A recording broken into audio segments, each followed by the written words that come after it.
मुझे कौन सा नहीं आया मुझे फिल्म भेजा तो या निकल आ गई है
बात क्या होता है प्रेशर तो हाई हुई इसके तक 55 हो गए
Good morning to everybody.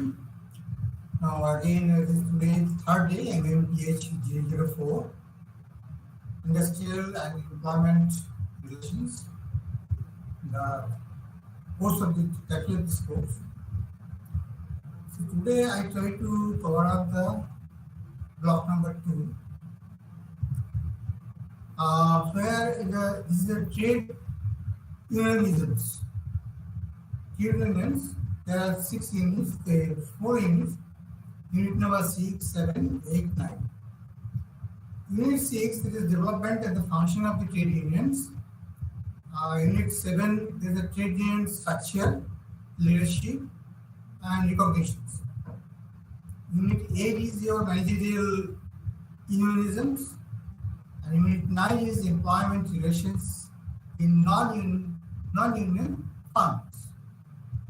So Now we can start with unit number 6. That is development and functions of trade unions.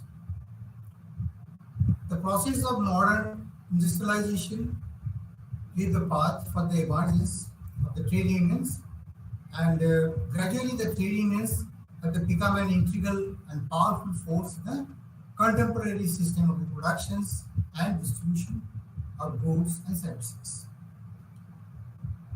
Employers' organizations are formal groups of employers that is set up to define the represent of or the advise affiliated employers and to strengthen their position in society at large with respect to labor millions besides the economic matters. These all employers' organizations are composed of the enterprises. As a trade union, basically the focus of these objectives of this trade union, as we have discussed in the block 1, to develop the employees, to develop the employees to see their benefits. The development of the trade unions in India can be studied under the following stages. There are so many stages are there. The stage 1 is a period of First World War, that is from 1875 to 1918. Then second stage is between two great wars, that is 1948, 1918 to 1938, World War I and World War II, that period. And number third is during and after the Second World War. That is, we can estimate the 1939 to 1946. And the last is number 4 is the post-independence period, 1947 to as on date, you can see, up to the dates. So this is the way it has different stages has been studied.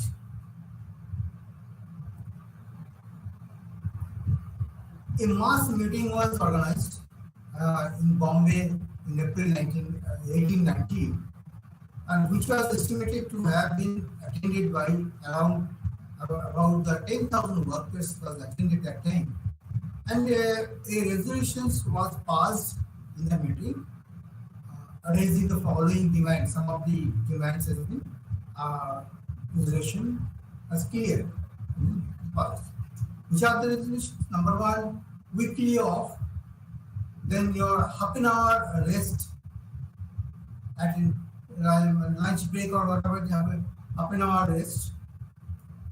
Reducing the working hours, earlier it was 10 or 12 hours, now it is 8 hours. That resolution has been decided that time. Payment of wages not less than 15 days of each month, every particular this month's salary, that what are the wages that should be previous year's month salaries should be discussed by 15th day of the each month. Compensation to injuries sustained by a worker on duty. On duty, if anything has happened, any injuries, that compensation has to be given.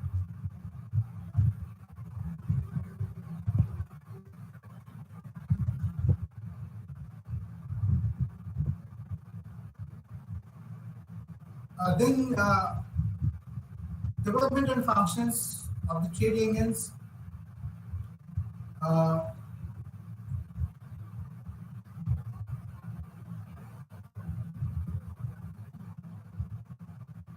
Development and function of the trade unions, that is following the information of the Bombay Mill and the association. A number of unions were formed in different parts of the country as given. That is the Railway Servant of the India and Burma, the Printers Union of Calcutta 1905, then your Bombay Portal Union at Calcutta and Madras 1970, and then Commander Hitchcock Sabha, that is 1990, and the social service legals. So all these are the following the foundation uh, for the development purposes. The following responsible for this situation were as follows: the great economic difficulties created by the war resulted in an increased strain of the industrial unrest. The rising cost of the living made and the workers to take and increase their wages. The Swaraj movement, remaining gulf between the employers and the employees, mass happiness among the workers demanding resistance equally with their British employers, and further intensify the movement. The factors are responsible for this situation are as what are the factors are there? It's the emergence of a revolutionary wave of ideas, class consciousness, respect among the workers from the Russian Revolution 1917, then establishment of the International Labour Law (ILO) in 1919, giving dignity to the workers in all over the world, non-cooperation movement by Mahatma Gandhi during the services.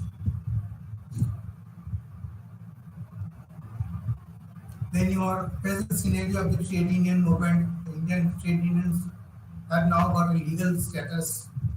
Earlier it was not there. They have now become a permanent features of the industrial society.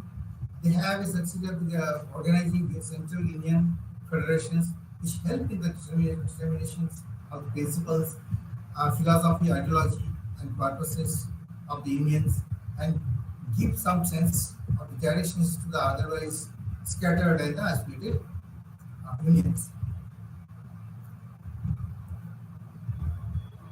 These changes have manifested in three ways. As political leaders have secondly interested in the labor union activities.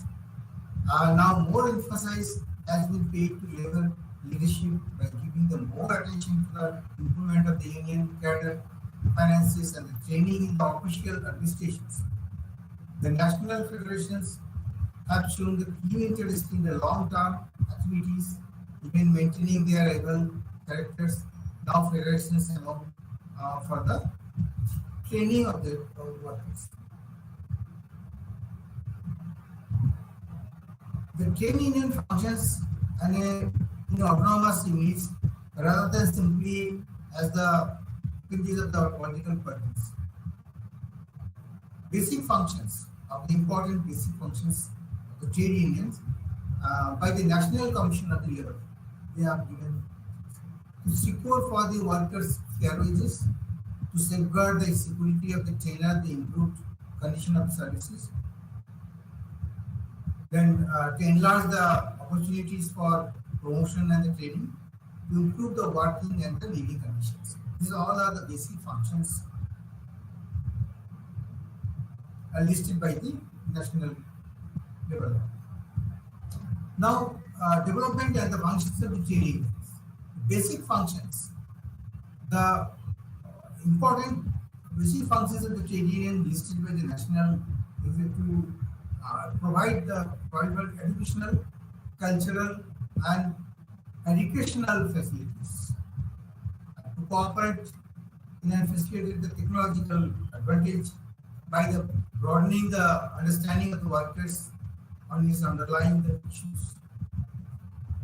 Then you have to promote the identity of the interests of the workers with their industry. And the 8th point is to offer the responsive cooperations and the improving levels of the production and the productivity, discipline and the high standard of the quality. To promote the individual and the collective welfare. So all these aspects are taken up, all these functions, basic functions are required and decided. Economic functions, if we see in the economic functions, in this case, the underlying the idea of the forming a trade union is to acquire the collective strength. That is your protecting and advancing the terms and condition of your employment of its member, negotiating and the setting terms and conditions of the employment and their remunerations, improving the status and the working living conditions of the workers. Here actually we are talking about economic functions. Economically, the workers should be strong enough. Basic idea is this. Promoting economic and the social interest of this member. Then social functions carried out by the trade unions are as follows. The social functions normally it is carried out by trade unions, that is initiating and developing the workers' education schemes. So from education schemes, organizing the welfare and the recreational activities such as mutual insurance, then you are providing the monetary and other help during the periods of strike and the economic distress. Then running the cooperative ways, providing the housing facilities is one of the important. Participating in community development and the community protection activities, then emerging in cultural activities, what are the cultural activities? Then cooperating with the governmental agencies in the social welfare program, any social welfare program that the government organization agencies, that cooperation is required. Then political functions are that is carrying out the political education of the workers. Politically, any worker should know what is his right. Obtaining the political power and influence through the developing political parties of their own and extending help to candidates of other political parties who are sympathetic to the cause of labor. And carrying on the lobbying the activities for the influencing the courts of labor and other legislations, participating in and representing the workers on the advisory institutions and bodies, developing the militancy and the revolutionary arch among the workers, then protesting against the governmental decisions and measures detrimental to the interest of the workers. The interest of the workers, that part is there. Even if required that workers can do these things.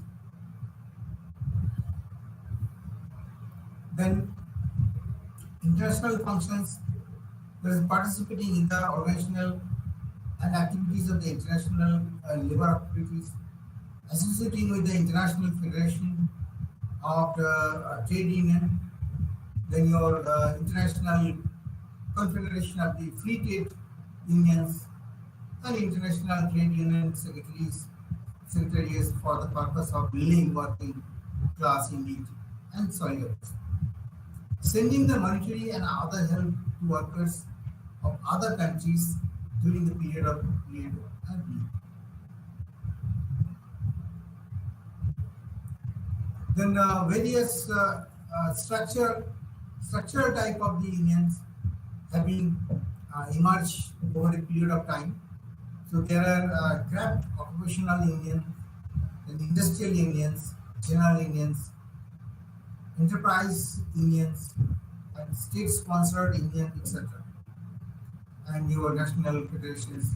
The main features of each of the unions are to be discussed. I mean, that we should know what are the things in short. So here actually some structure is given. What is the central federations? Then what are the affiliated independent groups? The industrial federations at the national level. There's some affiliation group is there. Some independent bodies are there. Then industrial federations at the regional levels. What is the national levels? Then we can say in this case is the regional levels. Again, some affiliated parts are there, and your independent parts is also there. State branches of the central federations. So federation we can take another way, and then finally it comes primary unions. So, or otherwise vice versa, from down to top levels. So primary unions are what it may be a 3, 4, 5 number of units affiliated. Number more than uh, one unions are there, and some independent union body will be there. It may be number of depending on the registration and their registration part and allowable part. Then this is the structural view there. That is the what the way the relations are there basically, and how it has emerged. Trade unions and the labor relationships.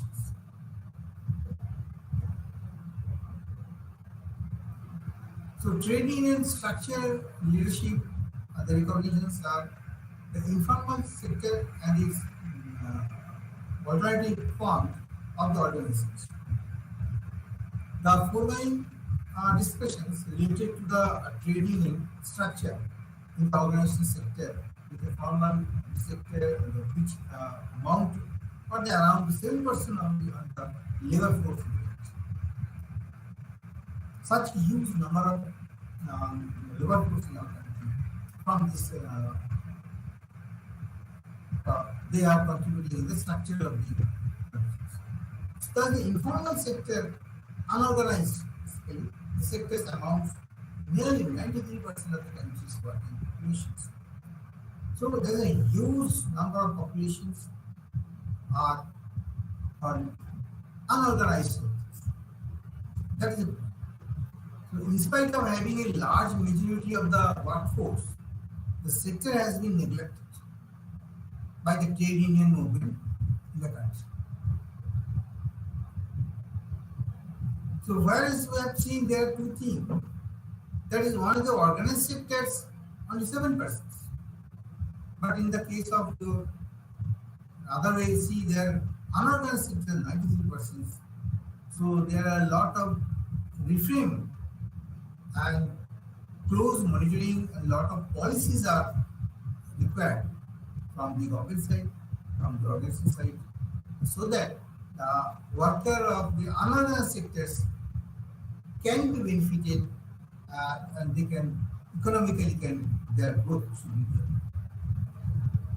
So it is a neglected area. So a lot of work has to be done.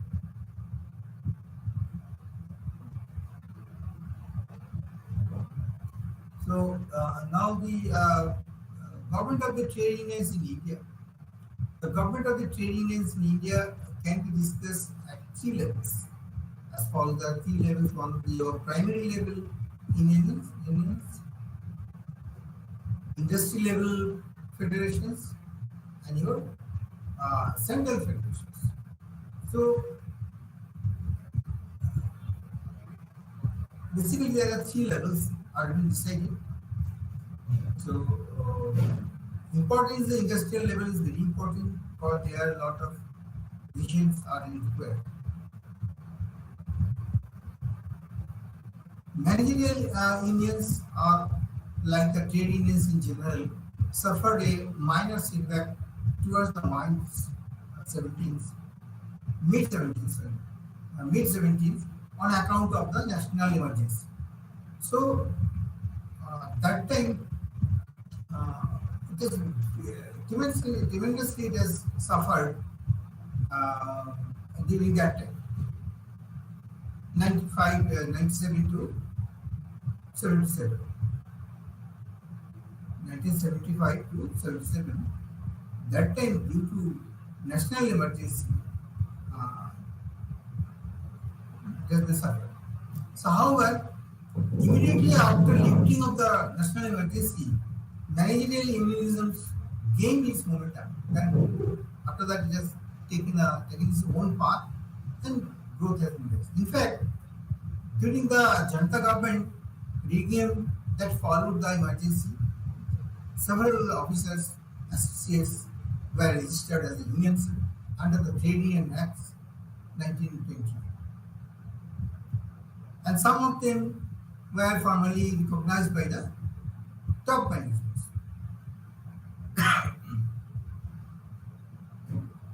That is a part of your managerial unionism factor.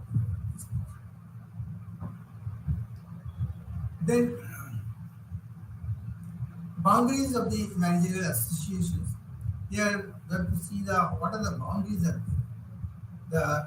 Where the top layer of the managers are left out, this whether white color clerical and the staff unions are in the top. So some sort of boundaries are there. In the corporate levels, most of the cases are white collar jobs because where the people are uh, attached with the decision making process and the intellectual people are there. So you can see all this layer of managers are apex bodies basically. And there's a managerial association up there. Some of the organization companies they have a association, they have a unions also. Uh, there's a managerial associations, or you can say executive association, executive committees there. So it is a managerial association territory decided.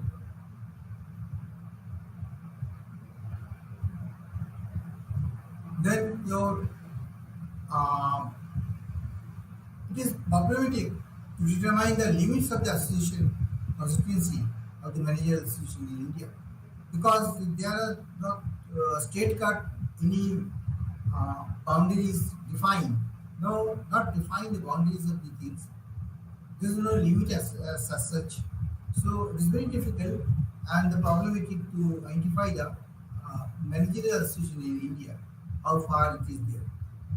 So according to Ramaswamy at the base of the managerial associations take up from where the white color clerical and the staff union stops. At the apex, the managerial associations evidently leave out the top layer of managers who may not join or be acceptable to the associations. So what lies in between these 2 points in association trade? So it is Ramaswamy as per his study which has been decided, he has given these ideas about the managerial associations. Some of the major causes for the formation of managerial unions in India. What is the reason behind it? Why the managerial unions in the what level associations? Okay, it is understand. But in the managerial unions are very rare cases. So what is the root cause? What is the major causes that has been defined? There are so many causes. Narrowing the wage differentials because the wage difference is not much because most of the cases the managers at the different levels their pay package are almost near same. There is no much differentiations. Even the level is different. So that is one of the point because those who are in the higher post, higher levels, they are always expect the high wages. So if the wages system is not good, then may create some of the problems. Loss of identity.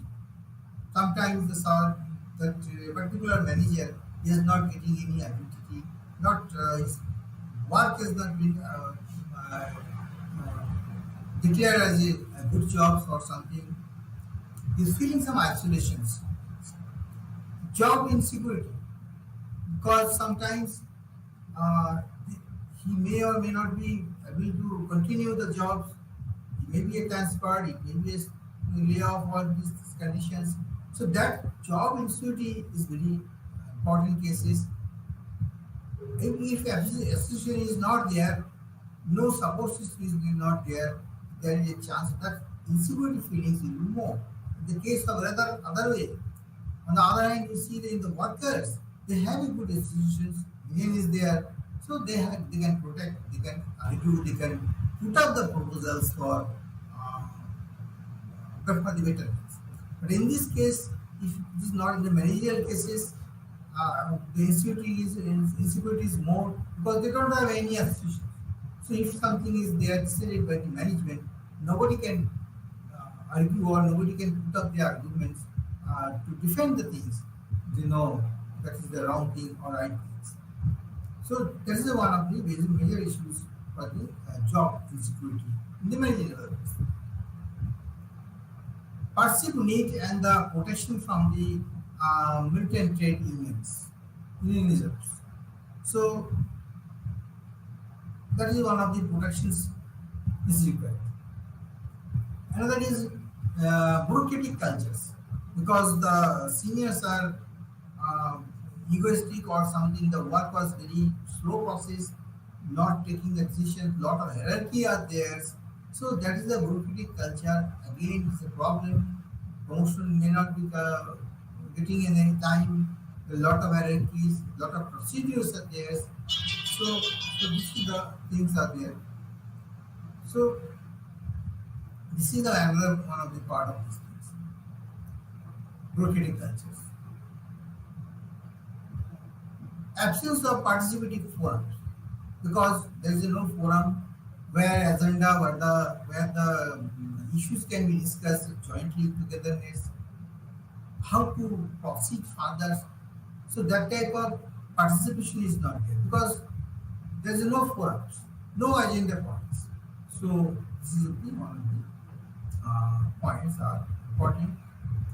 Promotion policies because some cases based on the performance only or maybe the liking of the boss depends on the liking of the boss that subordinate are getting the promotions or maybe the choiceable posting can be achieved. So there are some sort of problems are there in the case of promotions policy if there is a no managerial unions are not there. So who can ring the cat in things? Because who can challenge the things or who can raise the issues to the management. So that is one of the problems in the case of the promotion policies. To be a third force between the working class and the management. So this is also one of the issues. Some third force are there. They are in the working class and the management in between. They are dominating the things. So which is tremendous affecting the managerial units. So in the this level, here actually the discuss about the causes of why this formation managerial union formation is required in India, especially.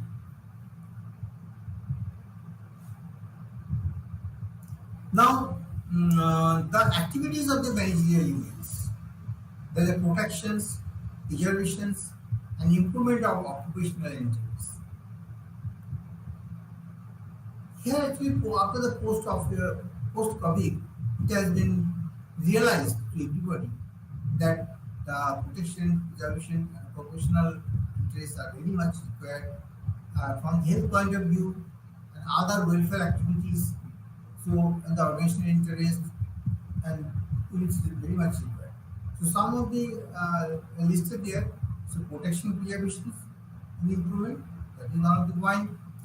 Welfare activities. This is also one of the very much important. Organizational interest, always, and channel of communications. So, awareness.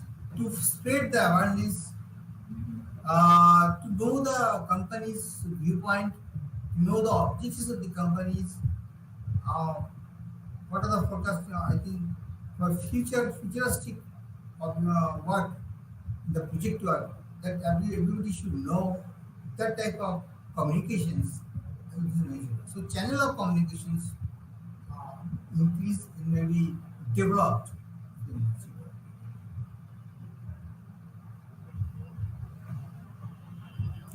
Then, for many decades, the concept of and the practice of the employees' representations primarily involve the representation to the trade unions. Because in a long time, traditionally, it has been seen that the employees' representations, there are some unions are there and some representatives are there, and they are put up on behalf of the employees, they are to the proposals. So management. So unions have been viewed as a negotiating agents for collective agreements with the employers, whether at unit level or industrial level or national level. So uh, decade by decade, it has been seen simply they are as an agent of the like this, and they are negotiating, and they are achieved some of the goals or some money compensation, and declared okay we solve this problem. His role of union has been a result of general understanding that workers have to associate together to strengthen their bargaining power with their employers. So, question is to strengthening the power is one of the issues. Okay, no doubt, union should have a power, good power, and what are the power they should be utilized as a positive way, real benefits, real welfare, definitely keep in mind. At the same time, they have to see the organization's benefit also. Overall revenue generations, they should be seen. Then only they can also empower that. So power the so unions fulfillment, uh, unions fulfilled this role quite successfully during the decades around 1950s to 1980. They have very strong union was there, and they have most of the cases they have succeeded. They are dominate the situations, and employer and the company owners they are bound to reap the things even in respect of bonus, gratuity, and other facilities. But now things are changing. Now question is, suppose in the case of your non-union organizations, suppose in case of the non-union organizations, what will happen? In the non-union farms, it does not mean that union does not exist in the establishment. It refers to an other organizations where the management does not deal with the trade union that collectively represents the interests of the employees because it does not recognize the union for taking the decisions related to terms and conditions of the employment. So non-union farm means it doesn't mean there is no union. No, union is there. That is exists. But question is there is no participation, and even the management is also ignoring that trade union, and collectively they are not taking any interest, the particular interest of these employees. They are taking their decisions as per their own. How it has happened? Because definitely that unions, whatever the existing unions, they are not strong enough. They don't know how to bargain the things. They don't know power strength is not there. That is the issue. It also represents a situational where the management consultants only a section of workers, while it does not recognize the another section of the workers for the negotiations or the consultations. Problem is what are the existing unions are there. They are also not capable. There is not that type of leaderships are not there. They are not together. That togetherness is also not there. They can discuss the things and achieve the things for the benefit of the employees. That power they do have, and rather they are not united also. No activities basically. So it also represents a situation where the management considers only a section of workers while it does not recognize another section of workers for the negotiations or consultations. Non-unionism occurs in the firms because of the various reasons. there's so many reasons why this type of situation occurs that you have to see. Some of these reasons are below like this. One of these is your management wants to avoid the trading. The management is do not want that influence should not that trade union should not influence the employees. That is management always think. Non-unionisms occurred by chance and not because the trade unionisms caused by any problems. Because it is by chance. Guest Tenor 1994 decided non-union organizations into several types. There are so many types within them. That is a good, bad, and ugly type non-unionism. So it's categorized, it's divided in some unionisms.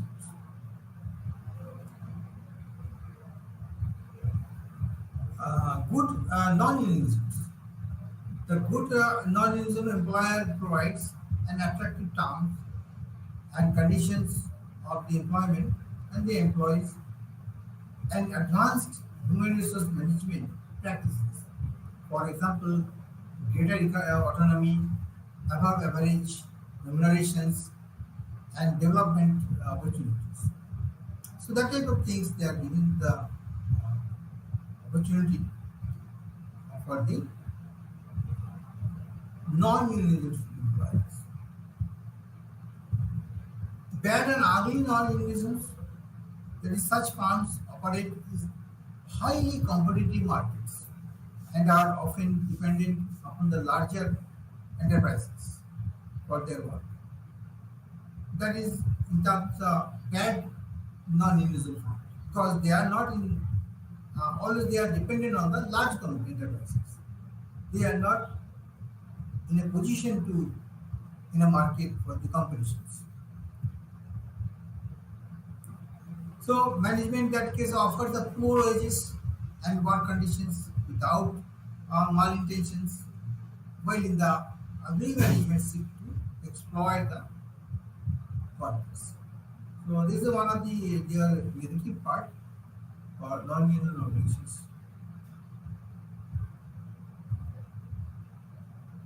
Now, non-union organizations, they are, as per the Smokey's 1951, he has identified the characteristics of the non-union companies as a sense of carrying a climate of trust,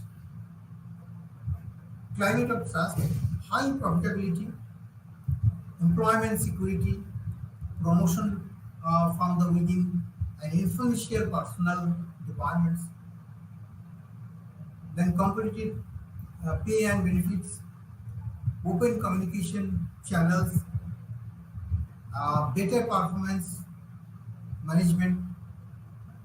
Non-union organizations are also known to be the characteristics by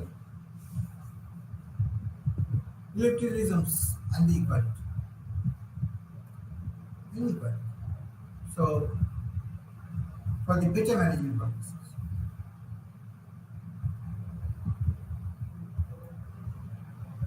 But now the reasons for the emergence for non-union funds. So here actually we have to see what are the reasons for emergence, which is very much secret. It is generally considered that the decline in the trade unions is attributable to four major factors. There are major four factors are there which are attributed. Which are the factors? Structural or you can say the economic changes. That is one of the factors. Two, there is political or legal influences. Then political factor you can say. What are the influences? Then third is your managerial attitudes and behavior. That is third one. And fourth is your employee attitudes and living. So you see, here we are actually the human resource management part, is behavior part, is very much activities where the things. So non-union funds are able to manage employees well as they get the opportunity to deal directly with the employees rather than through the unions. So if the union is there but they are not dealing properly, in this case, management has to decide that directly they can interact for the for their development. So non-union firms are basically able to contact when they are managed to employees as well to get the opportunities. Because if the union is there, it may not be possible to interact directly with the employees always.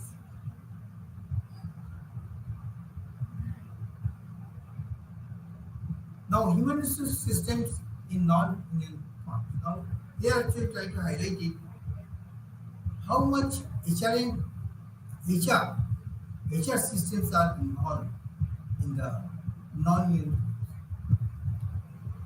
The human resource systems in many of the organizations is now fulfilling the gap by having a high involvement with the employees, though there is still a belief that there is no substitute to unions. Some maximum people are saying, the belief is this, the union should be there. The union can do all these things. But now that philosophy is now changing, mindset is now changing.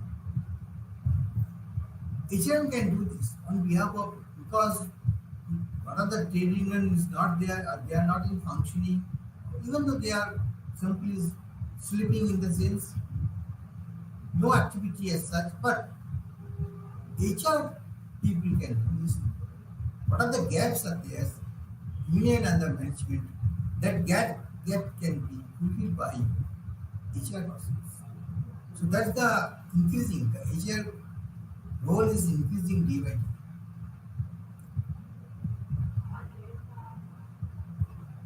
The changing shape of the organizations, because you see what are the protecting the employee, their interest, HR can understand better because they know the policies, they know the compensation package, all this awareness is there, they can deliver very nicely to the employees and the workers.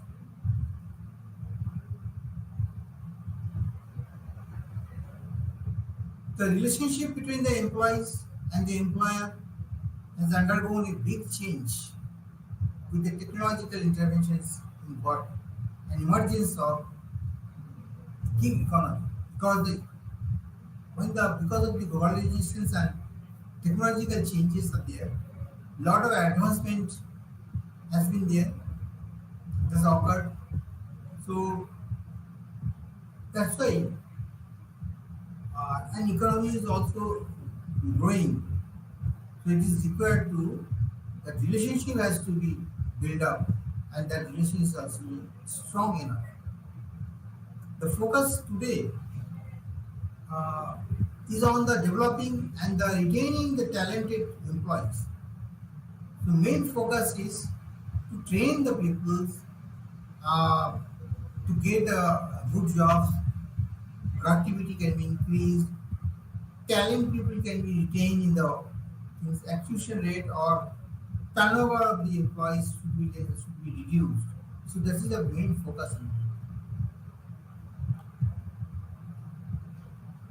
Various strategies for that, various strategies of the HR resource management have been developed from time to time to enhance the employee satisfaction with the dual objectives to the improved productivity and have positive employees relationships.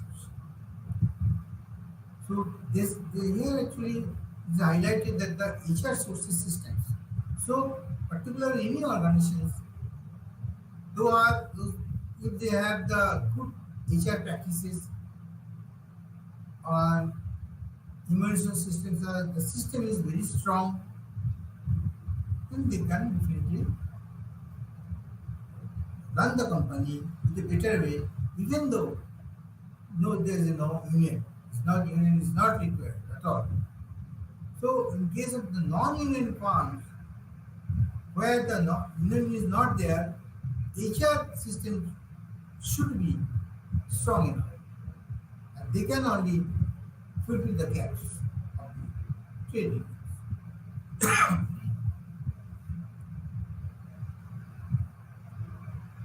Dispute settlement of the non-union organizations. So this is another issue.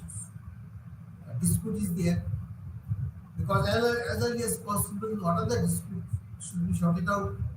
Otherwise, we create a stress and different problems we can issue. So unions have a significant effect on the organization structures and the practices by institutionalization dispute resolution through a well-developed grievance process. In addition to their important contributions to improving the acceptable working conditions and economic gains for workers. Union participation in collaborative bargaining is an important means of achieving the industrial harmony. Because if the participation of the workers is more, so there will be some automatically the relations also to be good, and the total environment will be achievable, plus maintain the harmony. And another thing, the collective bargaining is viewed as a defining features of the labor management relationships, because collective bargaining, where the decisions and ideas are clubbed and analyzes the part of these things, so their relationships also indirectly are relationships also better, providing both parties, the employee and the employer, both the parties are relations are will be good. So with the effective manner means managing workforce conflict. So they can manage the what are the conflict of the workplace. If, that conflict can be reduced or can be diluted. Addressing the workers' concern and eliciting the workers' voice and inputs. While the grievance process is often seen as a mechanism for the advancing the workers and the union interest in equity alongside the employer interest in the efficiency. So, grievances process are always in the parallelly, you have to see the mechanism where the workers' conditions and the employer situations that can be parallelly they can see, and both the places the efficiency should not be deteriorated. In both the cases, if the grievance is against the employee or against the employer, so that grievance is depth and the degree should not affect in the overall situation, overall efficiency should not be affected. As early as possible, that grievances should be sorted out.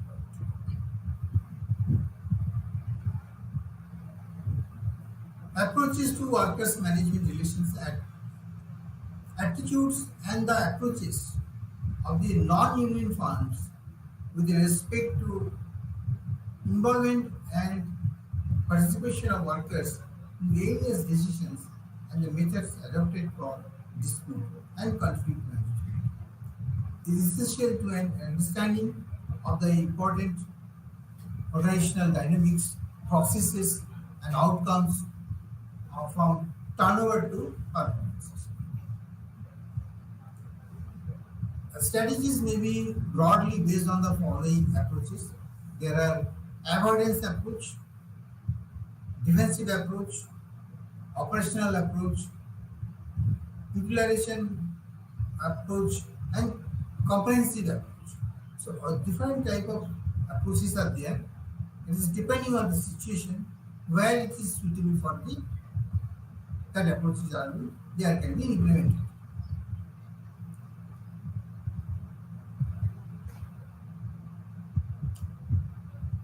Alternative dispute resolutions strategies.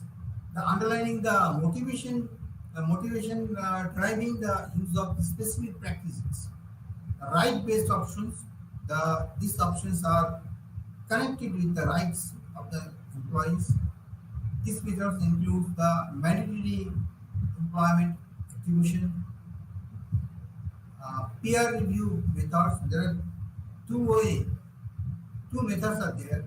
Through this way, you can see how they are connected with the right for the employees. Another is interest-based options. Depending on the interest, you have to choose these options. Interest-based options are used by certain non-union firms to address the external threats because sometimes it has happened threat by the outside, threat by the external forces.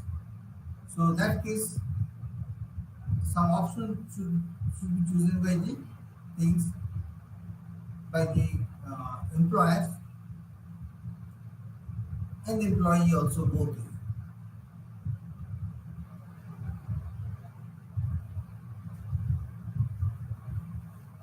Then types of the non-union strategies.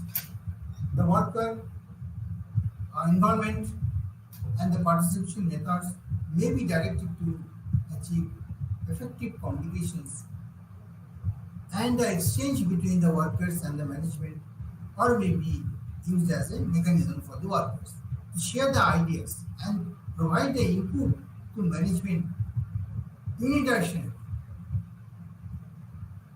So involvement and the participations are the main things where it can be achieved very easily. They can interchange the ideas, share the ideas, where worker can also give some good inputs to the management.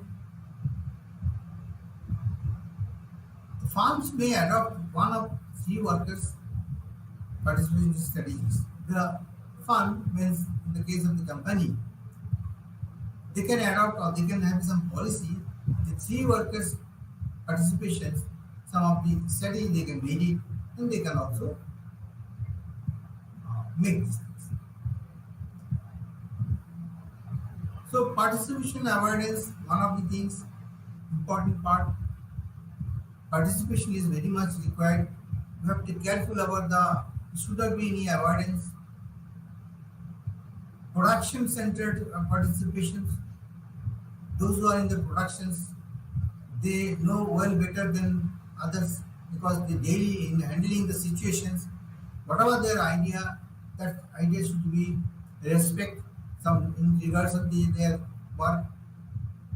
Should listening the things, their ideas, and carefully observe the things. Worker-centered participations are also important because ultimately, the end of the day, workers has to finish the job. They have to do this thing skillfully and quality-wise. They have to do it. So their participation is very much required. Their problems, their ideas are always to be taken care nicely so that during the implementations there should not be any problem. They can happily implement, allow or support the systems during the implementations happily.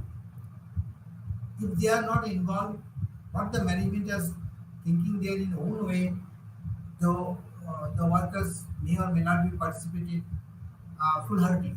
So anything, any project or any ideas, half-heartedly is very different because awareness is not there. If I not participated, I'm not giving any ideas, and my ideas not appreciated, then definitely it will be somewhere the problem will start. So that part is right? The worker-centered participation, production-centered participations, that is all these things are very much different. Now, employees' relations, what are the factors? The relations strategies adopted by the firms are dependent upon a number of factors. There are four dominant factors are there, guide the firm's strategy combination of the workers' participation in the management and the dispute solutions, resolutions approaches to manage the overreaching the employees' relations. The external pressures, that is one of the factors. International your organizational dynamics, the employment relations models, and workforce strategies. There are four things are there. So this is how now block T is over now. Thank you very much. So for listening me, and we are just looking ahead of the next blocks. Thank you.